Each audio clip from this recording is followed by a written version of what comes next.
হে guys, good morning guys. তোমরা তো thumbnail দেখে বুঝতে পেরেছো যে আজকে ভিডিওটা কার জন্য, কিসের জন্য এবং কেন বানাচ্ছি। তবে তোমাদের সবাইকে বলে দিই, আজকে না আমার লাইফটা কীরকম যে হঠাৎ করে এতটা চেঞ্জ হয়ে গিয়েছি আমি, আর আমার লাইফটা যে এত হঠাৎ করে কীরকম চেঞ্জ হয়ে গেছে সব কিছু তোমাদের সাথে আমি শেয়ার করছি। প্রথমে বলে দিই যে ঘুম থেকে উঠে ব্রেকফাস্ট করে স্নান টান করে পুজো দিয়ে তারপর এসে গেলাম আমি চটপট করে রান্না করে। তবে কী বলবো, এত জ্বর এসছে আমি শ্বাসটা নিতে পারছি না, এত জ্বর আসে যায় না হঠাৎ করে কই থেকে যে এত জ্বরটা এসে গেলো। তবে যাক, জ্বর তো আসবেই। আচ্ছা, এইদিকে তো আমার দেখো মা আমাকে এদিকে সবজি তারপর মাছ এভরিথিং রেডি করে দিয়েছিলেন রান্না করার জন্য। আর এদিকে আমার দেবী কী করছো তোমরা তো দেখেছো, দেবী এদিকে মিষ্টি মশলা সব কিছুই রেডি করছিল। কথাটা হচ্ছে এইরকম যে আমাদের ঘরে কয়েকজন লোক আসছে, তাদের খাওয়ার নিমন্ত্রণ। হ্যাঁ, খাওয়ার নিমন্ত্রণ নেই। তবে এদিকে তো বড়দির মেসো, বড়দি মেসো না, বড়দির শ্বশুর আর আমার মেসো, তারপর ছোটো মামা, মেজো মামা, অনেক লোক আসলেন। একটু কথাটা ফাইনাল হবে তার জন্য। তোমরা তো অবশ্যই বুঝতে পারছেন ফুল কথাটা আমি ডিসকাস করছি। তবে এইদিকে তো আমার রান্না বান্নাটা খুব পুরোপুরি কমপ্লিট হয়নি, করতেই ছিলাম। আর এদিকে আমি যে কে আসছে কে না কিছুই দেখতে পাচ্ছি না, আর শুধু বসে বসে এদিকে ব্লগটা শ্যুট করেছিলাম আর এদিকে রান্না হচ্ছে, এদিকে আমি কাজ করছিলাম।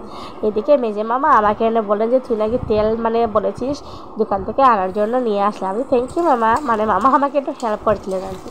তারপর বললেন যে কী রান্না করতেছে। আমি বলেছিলাম যে আমি এখন জাস্ট পেঁয়াজটা ভাজা করছি, তারপর আমি বেগুন দিয়ে রান্না করবো, মাছ দিয়ে বেগুন দিয়ে রান্না করবো। তারপর মা বলছে ঠিক আছে, তুই রান্নাটা আবার রান্নাটা শেষ করে নে, তারপরে তুই খাওয়া দাওয়া করে নিস। আমি বলছি ঠিক আছে, প্রথমে আমি রান্নাটা করে নিই, তারপরে ডিসকাস করবো কী হবে কী না।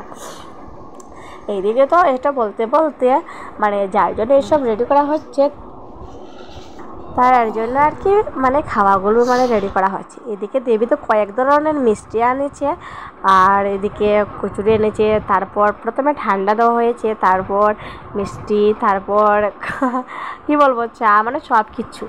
আচ্ছা, আমি এদিকে স্প্রাইট। সত্যি বলবো, আচ্ছা কতটা আমি আর কিছু লম্বা না করে শর্টকাট ভেবেই তোমাদের বলে দিই। আজকে হচ্ছে আমার বিয়ের ডেটটা ফাইনাল করতে কয়েকজন লোক এসেছে, ঠিক আছে। ফাইনাল কথাটা আমি এত কী করে বলবো, নিজের কীরকম লাগছে যে হঠাৎ করে বিয়েটা কীরকম ফাইনাল হয়ে গিয়েছিলো। সত্যি কীরকম অদ্ভুত লাগছে, তাই না? আর এদিকে যেহেতু আমি তো এখন কন্যা হয়ে গিয়েছি, তার জন্য আমি এখানে লুকিয়ে লুকিয়ে চুপি চুপি ভিডিওটা করেছিলাম। কাউকে দেখতে পারছিলাম না, কে এসেছে কে না কাউকে দেখতে পারছিলাম। জাস্ট আমার লুকটা আমার মিষ্টির মধ্যে চলে যাচ্ছিলো। হে মামা, আমাকে একটা প্লেট দিয়ে দাও না। তারপর মামা বলেছিলেন যে তুই আর কখনো যে বড় হবি তুই জানিস। বাট মামা এসব তো বলছেন যে আমি কখন বড় হব, বাট সত্যি তো এটাই যে আমি অনেক বড় হয়ে গেছি। সত্যি কখন যে আমি এত বড় হয়ে গেলাম নিজে বুঝতে পারলাম না।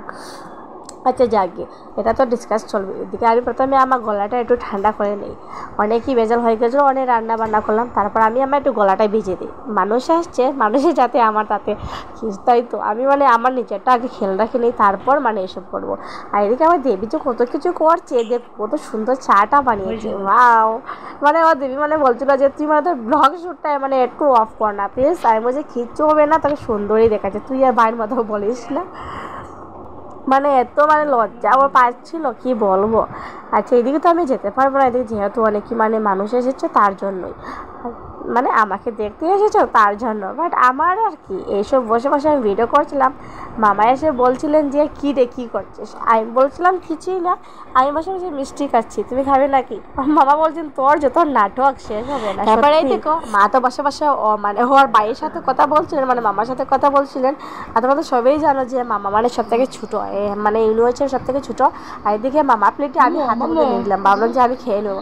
বাট কী বলবো, খেতে না এসব বলতে না বলতেই মামা এসে গেলেন, বলছেন যে নাকি তুই আমার প্লেট খেয়ে নেবি নাকি, খাবি নাকি। আমি বলছি না আমি খাবো না, জাস্ট একটু দেখেছিলাম।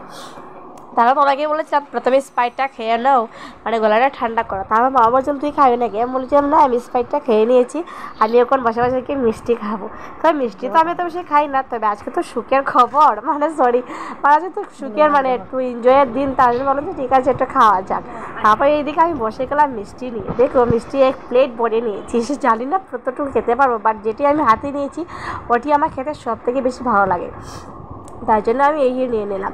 তবে ভিডিওটা অনেকই আগের, তবে আমি ভিডিওটা আজকেই আপলোড করতে পারছিলাম, মানে এক সপ্তাহ আগের হবে ভিডিওটা। আর যেহেতু মানে তো আমি অনেকেই মানে সুস্থ ছিলাম তখন আমি ভিডিওটা করেছিলাম। আর আজকে আমি হঠাৎ করে এত মানে অসুস্থ হয়ে গেছি কী বলবো, মানে এত জ্বর এসেছে কী বলবো। আর এদিকে তো বলতে বলতে এই দেখো কী সুন্দর মিষ্টিটার ডিজাইন, কী মানে সুন্দর। তারপর দেবীকে বলেছিলাম যে খুব সুন্দর ডিজাইনটা এনেছিস, বর্দি যখন আসবে সেম তুই এইটাই আনিস, বর্দি তো মিষ্টি খেতে অনেক ভীষণ ভালো লাগে। তারপর ও বলছে যে আর নাবি নাকি, মানে আরেকটি নিবি নাকি? আমি যে না না এটাই যথেষ্ট। এদিকে কচুরিটা খাচ্ছিলাম, কচুরিটা খেতে অসম, সত্যি কি বলবো এত স্বাদ। আচ্ছা ঠিক আছে, এদিকে তারা কথাবার্তা করে ডেটটা ফাইনাল করে চলে গিয়েছিলাম, এবার হচ্ছিল খাওয়ার পালা। এদিকে তো তারা মানে মামা আর মেশো খাবেন, আর ওরা তো মিষ্টি খেয়েছে, ওরা মানে ভাত খাবে না, তার জন্যই আর কি এইদিকে মানে আমি রান্না করেছিলাম। বলে রে কী কী রান্না করেছি?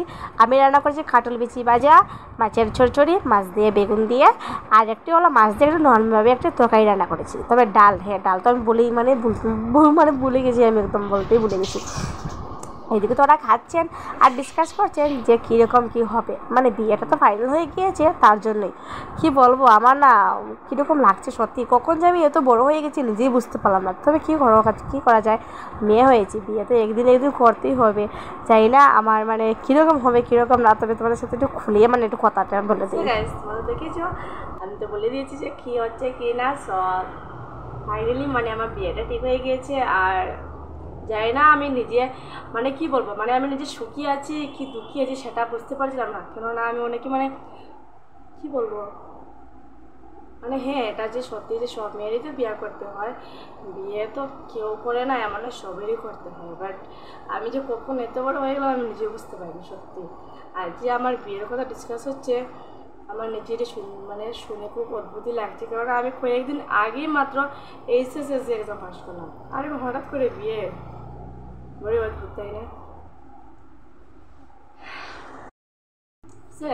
সরি আমি একটু নার্ভাস হয়ে গেছিলাম। আচ্ছা ঠিক আছে গাইস, তোমরা সবাই আমাকে মানে কি বলবো, মানে তোমরা সবাই আমাকে একটু আশীর্বাদ করো যাতে আমি আমার নতুন জীবনটাকে একটু সুন্দর করে গড়ে তুলতে পারি, ঠিক আছে গাইস? এত বড় ছিলাম, এখন আমি এত বড় হয়ে গেছি যে আমার বিয়ের কথা ডিসকাস হচ্ছে, সত্যি শুনে খুব অদ্ভুতই লাগছে। আচ্ছা ঠিক আছে, যার যেটা সেটা তো অ্যাকসেপ্ট করতেই হবে, আমি সুখী।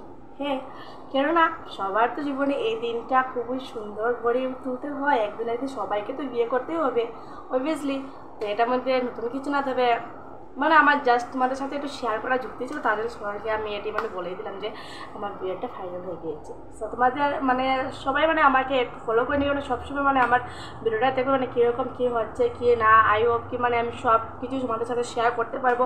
আর যদি নাও করতে পারি তাহলে আমি সরি আগে থেকে বলে দিচ্ছি, ঠিক আছে গাইস?